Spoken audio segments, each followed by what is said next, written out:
I have a love-hate relationship with AI, and maybe you do too. So let's have a discussion. Hi, Kay Senior here. I'm the digital alchemist, but you can just call me Kay. I just want to have that discussion with you because this is something I think about all the time. AI.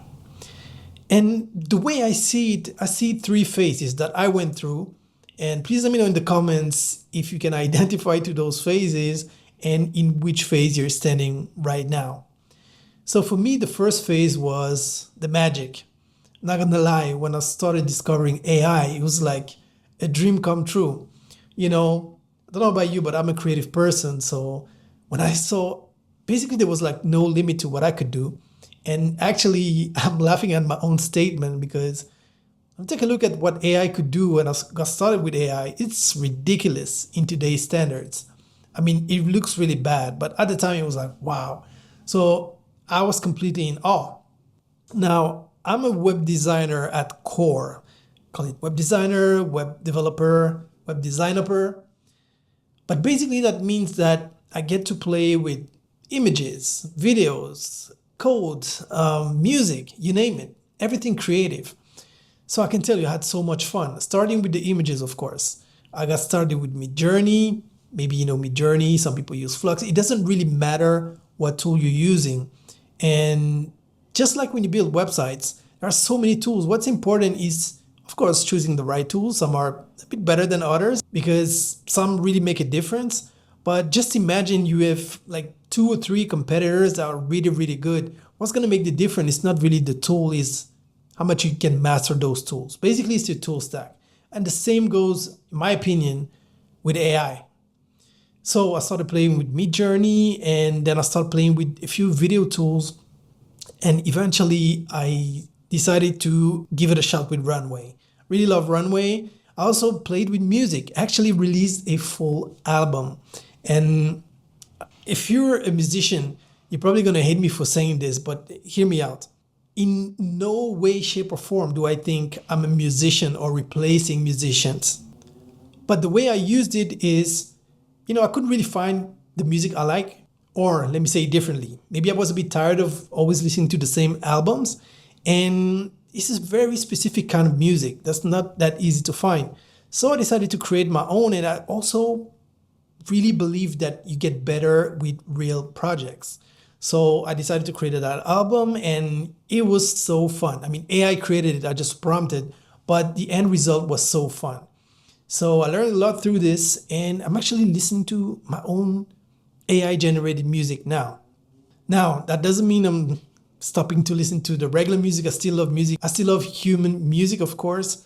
But in this case, it's not really replacing the music. It's just something that comes as a complement, as a bonus. And keep that in mind for what I'm going to talk about.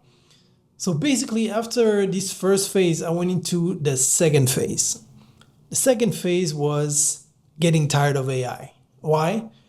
Because everybody's using ChatGPT to do the same things. So you hop onto YouTube and you hear that robotic voice, that generic voice. Now it's getting better because those AI voices are getting really, really good. So soon that will be a thing of the past. But just to give you a picture of what happened, I start a video after 5 seconds. I hear, oh, I know it's AI. I'm just ditching it. Why?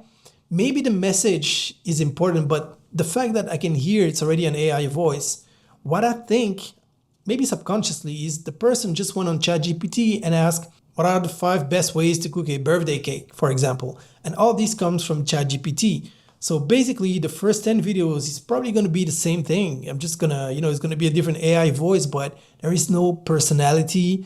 And even worse than that, because apart from this channel, I actually do create a lot of videos elsewhere. And I already talked about it. And I remember once I was asking ChatGPT just for the intro.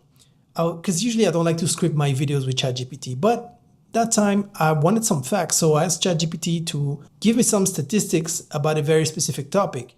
And so he gave me those statistics.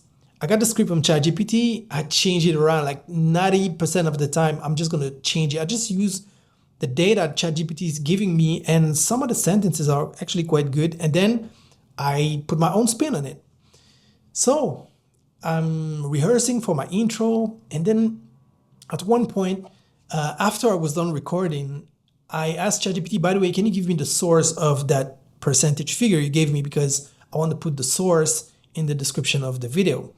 And then ChatGPT tells me, Oh no, I just thought you wanted some figures. This is not a real figure. I mean, I was mind blown. I was like, for real? Now, luckily for me, I don't use ChatGPT that often for my videos, and I always have that habit to find the sources. But just imagine if I didn't ask for that, if I didn't ask ChatGPT for the link, for the source, I would have put that information out there. So my question is, when you watch YouTube and other social media, how much is real on all those figures and all those 10 ways to do this and 5 ways to do that? That's phase 2 for me. That's the problem. I'm getting bored, I'm getting tired. And by the way, if ChatGPT and other similar AI tools are feeding on what is being posted out there, then at one point it's going to be an endless loop. It's going to feed itself. So if it's feeding on false information, it's going to keep feeding the machine. You see what I'm getting? So phase 2 was the realization that we definitely need human input. Because if we don't, everything is going to look so boring very fast. And that brings me to phase 3.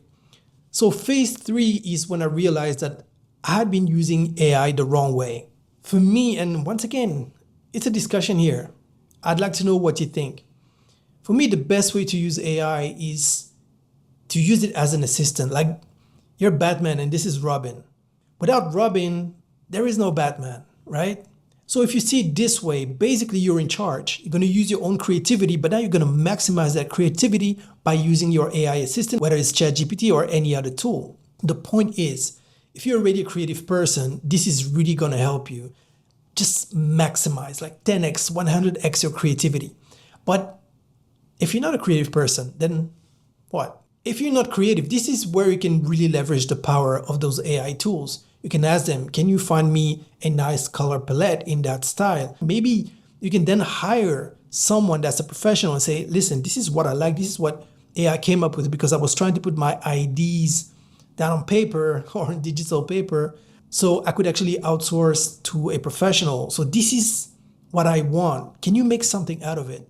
And this way you keep on hiring humans, but you're leveraging the power of AI. Now in my case, being a creative, I already used to do all those things myself, but it's really helping me. In the videos I make that are more complex, I use AI to create a fake studio setup. I actually posted on this channel how I do it. And the funny thing is, I remember when I was a kid, I was already creative, but that technology wasn't there. Even basic, I didn't have a computer, so my technology was pen and paper basically. And I remember I always had these 2 words in my head, just imagine. Just imagine if I could do this. Just imagine, just imagine, just imagine. I was always trying to imagine. Now, the funny thing is, for those of you who tried the tool called Midjourney, so now you can log onto a website and use Midjourney the way it's supposed to be used as most web apps. But back in the day, like 2 years ago, you could only use Midjourney on a Discord server. So basically, you had to type some command to start any prompt. You had to start with /imagine. And that really rang a bell for me, because now I could not just imagine, I could actually make things come digitally true with just one prompt. So I'd like to have your opinion. What's your relationship with AI? Is it love? Is it hate? Is it both? And what are you using it for? Just to build websites? Or are you using it for fun, for videos? One thing is true though. If you don't evolve with AI, you're going to be left behind. Back in the day, I don't know if you remember, there used to be a job called a webmaster. Basically, it was the guy who knew everything about building the website. Whereas now we have professionals doing different things. I think it's the time of the AI master, where you should master like music, video, images, some of these things. And you're going to be the person that ties it all together before further down the line in maybe 3, 4, 5 years, it's going to really specialize. It's already starting, but I still think there's a few years for those AI masters. So maybe this is something we should invest time in. Let me know what you think.